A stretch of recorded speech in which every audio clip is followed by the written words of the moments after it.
Alhamdulillah, alhamdulillahilladzi khalaqal mauta wal hayata liyabluwakum ayyukum ahsanu amala wa huwal azizul ghafur. Asyhadu an la ilaha illallah wa asyhadu anna Muhammadan abduhu wa rasuluh.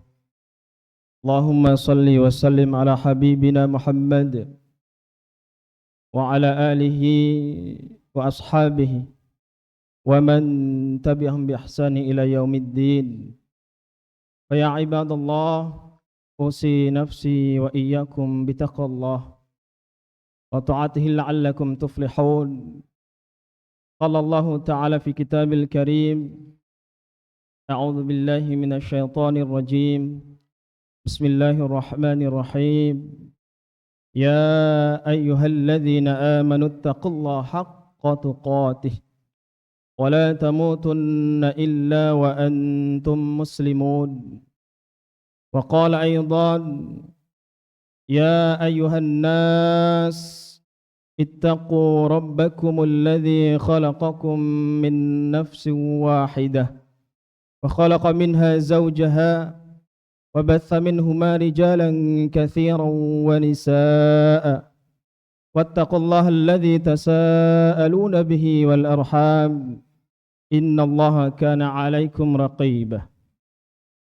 Wa qala Rasulullah sallallahu alaihi wasallam fil hadits, ittaqillaha haitsu ma kunta. Shadaqallahul azim wa shadaqa rasulun nabiyyil karim. Alhamdulillah, marilah kita bersyukur kepada Allah Subhanahu wa taala atas limpahan rahmat, karunia dan berbagai nikmat yang Allah anugerahkan kepada kita sekalian, sehingga kita bisa menunaikan ibadah salat Jumat ini dalam keadaan sehat wal afiat dengan izin Allah Subhanahu wa taala. Salawat serta salam tidak lupa kita sampaikan kepada junjungan alam, kepada baginda Muhammad Rasulullah sallallahu alaihi wasallam. Dan mudah-mudahan salawat yang kita sampaikan pada kali ini akan menjadi saksi di hadapan Allah dan baginda Rasulullah sallallahu alaihi wasallam bahwasanya kita termasuk umatnya dan layak mendapatkan syafaat dari baginda Rasulullah sallallahu alaihi wasallam. Dan tidak lupa pula khatib mengingatkan kepada pribadi khatib dan jemaah sekalian untuk selalu meningkatkan kualitas iman dan takwa kepada Allah Subhanahu wa taala. Dalam artian menjalankan seluruh perintah Allah, menjauhi segala larangannya. Hadirin sidang Jumat rahimakumullah. Berbicara hakikatnya Jumat, maka kita diantarkan pada sejarah keislaman. Jauh sebelum diutusnya Nabi Muhammad SAW sebagai Rasul, ada kebiasaan orang-orang jahiliyah, dan mereka ini memiliki kebiasaan rutinitas hariannya. Setidaknya ada 4 kelompok golongan orang yang senantiasa menjadikan patokan untuk mencari kehidupan pada masa jahiliyah dulu. Kelompok pertama ini disebut dengan atujar, orang senang berdagang, bisnis, dan bahkan sebagian orang-orang berdagang berbisnis sampai ke Syam dan bahkan ke Rom untuk mencari kehidupan melalui bisnis ini. Sehingga muncullah nama diantaranya ada Abu Jahal yang terkenal dengan kedermawanan karena hartanya. Begitupun juga Abu Sufyan sebelum masuk Islamnya. Golongan yang kedua ini disebut dengan kahin. Orang yang mencari mantra-mantra terbaik. Jadi seorang dukun. Penghasilan yang menjanjikan bagian dari orang mencari nafkah pada saat itu menjadi bagian orang jadi dukun. Pergi ke lembah-lembah, ke gunung-gunung untuk mencari inspirasi. Membuat mantra-mantra yang sakti. Dan lihat nanti di hari ke-6 akan menjadi tandingan siapa yang paling jago mantranya, dia akan diangkat dukun yang paling terkenal. Begitupun juga para asy'ara, orang yang membuat syair-syair. Aktivitas ini merupakan aktivitas yang sangat menguntungkan pada saat itu. Orang yang membuat syair-syair indah, pergi ke lembah-lembah untuk mencari inspirasi membuat syair-syair. Dan siapapun syair yang terbaik nanti akan diberikan kesempatan untuk dituliskan ke dinding Ka'bah dengan kalimat-kalimat syair itu. Dulunya di dinding Ka'bah itu syair yang dituliskan. Ketika masuk Islam akan diganti dengan kain kiswah, dengan tulis tinta emas Al-Quranul Karim. Ada golongan yang keempat, ada orang sahir, tukang sihir. Orang-orang yang senantiasa mencari mantra-mantra mereka untuk menjadi bagian orang-orang yang sihir. Sebagai rujukan nantinya. Untuk menjadi bagian orang-orang yang bisa dijadikan acuan untuk memberikan pendapat. Yaitu kepada orang-orang yang memiliki kemampuan dalam sihir ini. Maka di aktivitas harian mereka, di hari pertama mereka menyebutkannya Yaumul Ahad. Di hari kedua mereka menyebutkannya Yaumul Itsnain. Serap ke dalam bahasa Indonesia menjadi hari Senin. Di hari ketiga mereka menyebutkannya Yaumul Tsulatsah. Serap ke dalam bahasa Indonesia menjadi hari Selasa. Di hari keempat mereka menyebutkan Yaumul Arbi'ah. Serap ke dalam bahasa Indonesia menjadi hari Rabu. Di hari kelima mereka menyebutkannya Yaumul Khamis. Diserap ke dalam bahasa Indonesia menjadi hari Kamis. Mulai dari Ahad sampai hari Kamis ini, mereka mengumpulkan harta melalui aktivitas mereka sebagai profesi mereka masing-masing.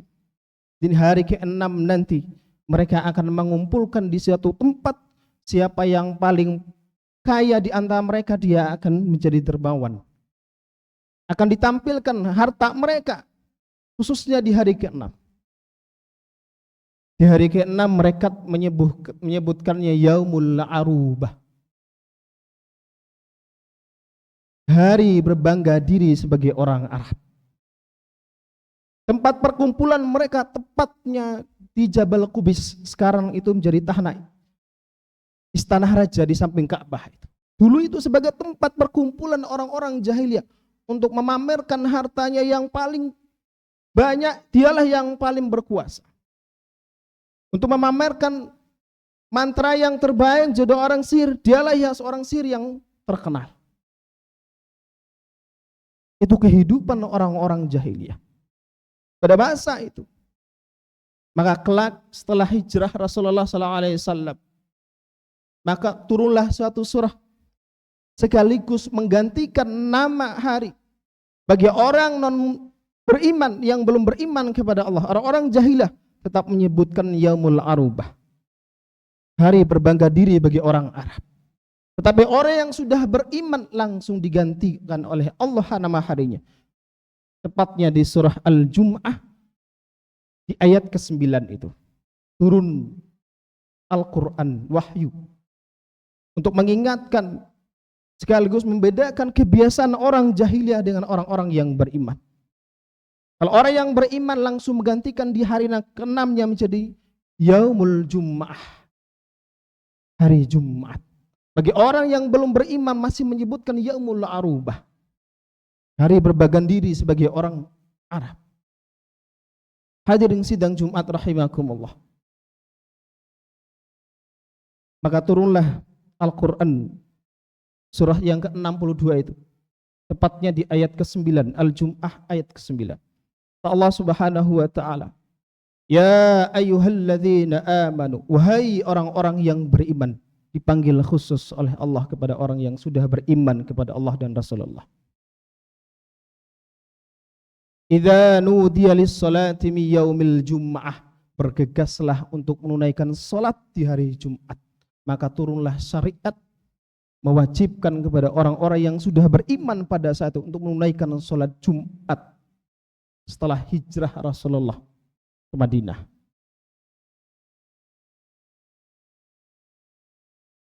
Apa aktivitasnya? Maka setidaknya kata para ulama kalimat al-jum'ah memiliki 3 makna. Dari kata asal dasar kata jam'ud, berkumpul. Kalau orang non muslim, orang jahiliyah berkumpul, berpesta pora, membanggakan, merayakan, menampakkan harta mereka, siapa yang paling tinggi, dialah yang orang yang paling dermawan di antaranya. Tapi orang yang beriman tidak hanya sebatas berkumpul, kata Allah. Yang kedua maknanya at-ta'aruf, saling mengenal antara satu dengan yang lainnya. Dan ini langsung dipraktekkan oleh Rasulullah suatu ketika.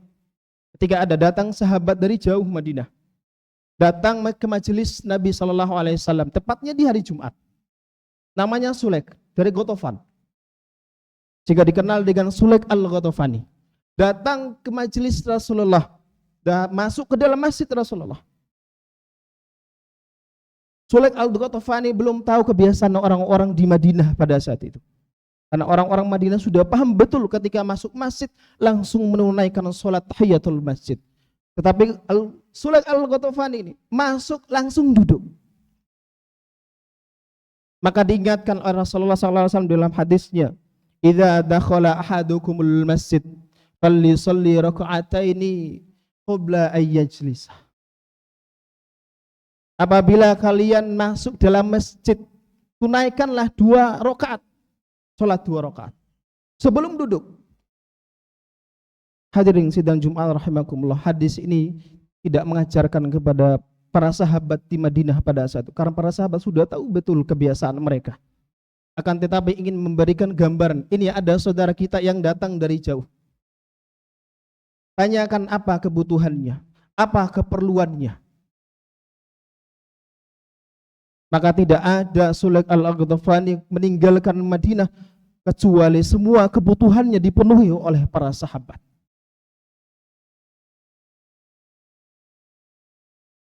Semuanya dipenuhi oleh para sahabat. Ditanyakan, ya Sulaik al-Ghatafani, apa kebutuhanmu, apa keperluanmu, apa yang kami bisa bantu? Semuanya dibantu oleh para sahabat dari semangat Jumat yang diajarkan oleh Rasulullah SAW. Hadirin sidang Jumat rahimakumullah. Poin yang kedua di ayat ini, fas'au ila dzikrillah. Inilah kebiasaan orang yang beriman, membedakan dengan kebiasaan orang-orang yang masih jahiliyah. Apa kebiasaan orang yang beriman di hari Jumat? Kata Allah, fas'au ila dzikrillah, bergegaslah untuk mengingat Allah Subhanahu wa taala. Hadirin sidang Jumat rahimakumullah. Kalimat zikir dalam Al-Quran itu tidak disebutkan kecuali mendekatkan diri kepada Allah Subhanahu wa ta'ala. Kecuali amal soleh yang bisa mengantarkan kedekatan kita kepada Allah Subhanahu wa ta'ala. Bahkan solat, kata Al-Quran, disebut zikir di surah At-Toha itu, tepatnya di ayat ke-14. Wa aqimis sholata li dzikri, tunaikanlah solat untuk berzikir kepada Allah. Dan bahkan zikir setelah sholat subhanallah, alhamdulillah, Allahu akbar, itu bagian zikir, kata Allah. Ya. Quran surah An-Nisa ayat yang ke-103 itu. Fa idza qadaytumus sholata fadhkurullaha. Apabila kalian telah tunaikan salat, maka berzikirlah kepada Allah Subhanahu wa taala. Berdoa bagian dari zikir, kata Allah. Sebagaimana di surah Al-A'raf di ayat 205 itu. Doa bagian dari zikir. Fadhkur rabbaka fi nafsika tadawwa wa khifatan. Bagian dari zikir. Dan bahkan baca Al-Quran, kata Allah, itu bagian dari zikir. Quran surah Al-Hijr ayat ke-9 itu. Inna nahnu nazzalna dzikra wa inna lahu lahafidhun. Bagian dari zikir. Dan bahkan membaca, menghafal Al-Qur'an itu bagian dari zikir kata Allah Subhanahu wa taala. Dan bahkan disebutkan 4 kali dalam satu surah. Menghafal Al-Qur'an itu bagian dari zikir kata Allah Subhanahu wa taala. Tepatnya di surah Al-Qamar itu. Mulai dari ayat ke-22-nya. Ayat 32-nya. Ayat ke-17-nya dan ayat ke-40. Walaqad yassarnal Qur'ana lidzikri fahal min muddakir. Menghafal Quran bagian dari zikir. Hadirin sidang Jumat rahimakumullah. Di hari Jumat itu, inilah kebiasaan orang-orang yang sudah beriman selalu mendekatkan diri kepada Allah Subhanahu wa taala dengan berbagai amal soleh yang meningkatkan, yang mengingatkan kepada dirinya kepada Allah Subhanahu wa taala. Orang-orang jahiliyah masih melakukan amalan, aktivitas mereka, mengumpulkan harta yang banyak. Nanti di hari yang ke-6 mereka menandikan siapa yang paling hartawan, dan itulah yang akan diangkat menjadi orang yang paling dermawan di antara mereka. Siapa yang paling bagus syairnya, dialah akan yang menjadi penyair, para suara yang terkenal di kalangan mereka. Siapa yang paling jago sihirnya, dialah orang yang terkenal dengan mantra-mantra terbaik, akan menjadikan rujukan seorang sihir yang terkenal. Itu kebiasaan orang jahiliyah. Maka setelah turun ayat ini kata Allah, maka kebiasaan orang-orang yang sudah beriman kembali kepada fas'au ila dzikrillah, untuk selalu berzikir kepada Allah dengan berbagai amal soleh yang Allah sediakan di dalam Al-Quran tadi. Dan mudah-mudahan kita termasuk hamba Allah yang senantiasa berzikir kepada Allah. Berbagai amal soleh yang Allah sediakan yang disampaikan dalam Al-Quran itu, tidak ada yang lain kecuali untuk mengingat Allah dan mendekatkan diri kepada Allah Subhanahu wa taala. Dan kitalah hamba Allah yang senantiasa menjadi hamba Allah yang taat dalam ibadah, menjadi bagian orang-orang yang bertakwa kepada Allah Subhanahu wa taala. Sehingga kita layak disebutkan oleh Allah dengan bagian orang-orang yang mendapatkan surga seluas langit dan bumi, jadi bagian orang-orang yang bertakwa. Dan bahkan disebutkan menjadi bagian untuk orang-orang yang senantiasa bisa menikmati Jannatun Na'im, surga yang berbagai banyak kenikmatan yang Allah sediakan bagi hambanya yang senantiasa selalu mendekatkan diri kepada Allah Subhanahu wa taala. Kemudian Allah memberikanlah beliau sebagai orang-orang yang bertakwa. Dan mudah-mudahan kitalah termasuk hamba Allah yang bertakwa, yang selalu mengingat Allah dalam setiap keadaan, kapanpun dan dimanapun. Dan itulah sebagai pengingat kita, kita akan kembali kepada Allah, suatu saat akan diminta pertanggungjawaban semua amal soleh yang kita lakukan selama hidup di dunia. Barakallahu li wa lakum fil Qur'anil azim, wa nafa'ani wa iyyakum bima fihi minal ayati wa dzikril hakim, wa taqabbala minni wa minkum tilawatahu innahu huwas sami'ul alim.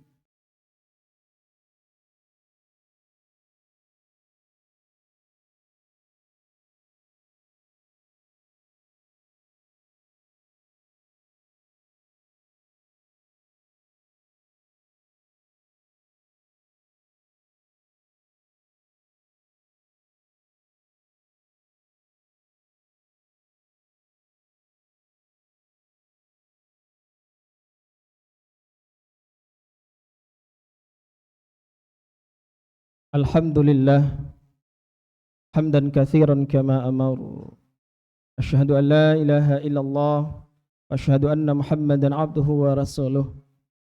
Allahumma salli wa sallim ala habibina Muhammad wa ala alihi wa ashabihi wa man tabi'ahum bi ihsani ila yaumiddin.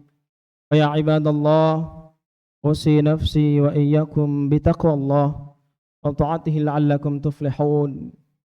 Qala Allah Ta'ala fi kitabil karim, a'udzu billahi minasy syaithanir rajim. Bismillahirrahmanirrahim. Innallaha wa malaikatahu yusalluna 'alan nabi ya ayyuhalladzina amanu sallu 'alaihi wa sallimu taslima. Allahumma ighfir lil muslimina wal muslimat wal mu'minina wal mu'minat al ahya'i minhum wal amwat إنك سميع قريب مجيب دعوة ويا قاضي الحاجة. ربنا هب لنا من أزواجنا وذرياتنا قرة أعين واجعلنا للمتقين إماما. ربنا ظلمنا أنفسنا وإن لم تغفر لنا وترحمنا لنكونن من الخاسرين. ربنا آتنا في الدنيا حسنة وفي الآخرة حسنة وقنا عذاب النار. سبحان ربك رب العزة عما يصفون والسلام على المرسلين والحمد لله رب العالمين. عباد الله، إن الله يأمركم بالعدل والإحسان وإيتاء ذي القربى وينهى عن الفحشاء والمنكر والبغي يعظكم لعلكم تذكرون ولذكر الله أكبر. أقم الصلاة.